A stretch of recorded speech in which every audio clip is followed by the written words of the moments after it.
Hello and welcome to another Geek Jabber retro computing video. My name is Tim and we're back with another device to just throw into the mix here. So people who know me know I used to run with Windows Mobile as my main handset, and I've got one of those here. So this is a used Lumia 1020 by Nokia. And this was going to become my primary filming device for these videos because this particular model is known to have a very good camera on it. The only reason I haven't is that this has got the Telstra firmware on it, which means you don't get access to the better phone applications for the camera that I wanted. And I haven't been able to get the original firmware back on here.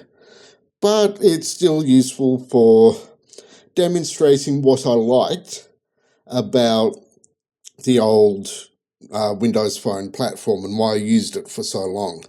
So we'll just go in here. So people who know Windows 8, that will be instantly recognizable, the live tiles. So on Windows Desktop, this does not work. This is why Windows 8 was so hated, because it was just so reliant on these rather than a proper start menu. But on mobile, it actually tended to work really well because that's where this sort of stuff tends to work. We'll come in here. So you've got your notification area, which is very close to what you get on Android. So it seems to have taken quite a few hints from the actual mobile platform. And of course, you've got easy access to your settings. And of course, being a Nokia device, we can't show it off without showing the classic Nokia ringtone.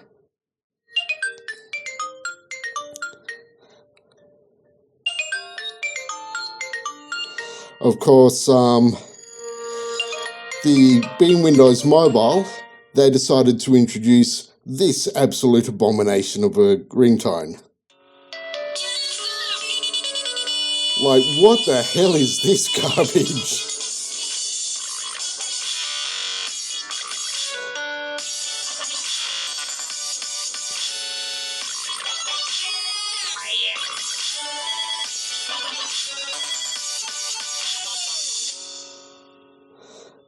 Yeah, why you would select that as your primary ringtone, I don't know. I suppose somebody likes it.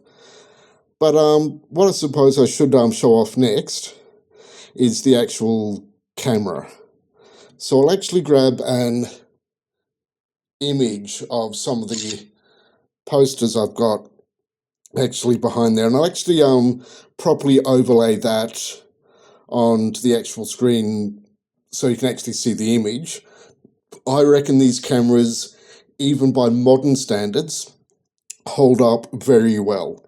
Nokia was really good when it came to cameras, and I'm just a little annoyed that the Telstra firmware actually took out the decent applications that these phones came with. Otherwise, I would actually be using this to do a lot of the filming. They're still that good. So, yeah, in that regards, yeah, they hold up very well today. Now, from the main screen, we'll go back there. It's sort of fairly easy to just go into the actual list of applications, which you could then, similar as you do with Android, you could actually just, if I remember how to do this, it's been a while, you can pin them all to start menu or the start screen. So relatively straightforward, similar to Android.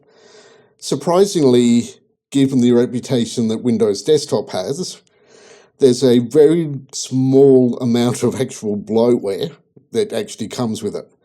And most of it, as you can see here with the long press, here am I trying to badly multitask. You can even And the screen doesn't pick it up well because, damn it, dark mode. You can actually get rid of most of the bloatware that it actually comes with. It has very strong links to Microsoft services, so you've got access to Office, OneDrive, OneNote, which was really good for if you wanted to do access documents on the run. But otherwise, it is actually fairly standard sort of stuff. Mapping was also brilliant on this thing. The only reason I'm not going to show it off is that's going to dox my home location. I don't want that. So, but one final thing is, and the camera's not treating this well at all because it's very bright. I might actually turn the exposure down on this slightly so it's at least slightly better for you when I'm knocking the camera again. Web browsing is still functional, but only a little bit. So being Windows Phone 8, it comes with Internet Explorer 11. And just so you know, that is nowhere near me, so that's fine. But obviously, things are dropping support for the older browsers, so you get things like this now. Things do not work particularly well. So, good luck getting web browsing to work on Windows Phone 8 now. But once upon a time, this was actually very functional. So Windows Mobile actually had problems with the developer support, so nobody actually developed native applications for it. But that was never really an issue because once upon a time, this sort of web access actually worked really well for an actual mobile device. But obviously, being an older browser, not anymore. But anyway, I think we might wrap this one up here to avoid rambling too much longer. So, as always, if you want to like, dislike, comment, subscribe, you know where to do that. And if you want to join us in Discord or our website, again, links are in the description. And if you want to see more of Windows Mobile stuff, let me know and I'll include it in future videos. And I'll see you in the next one.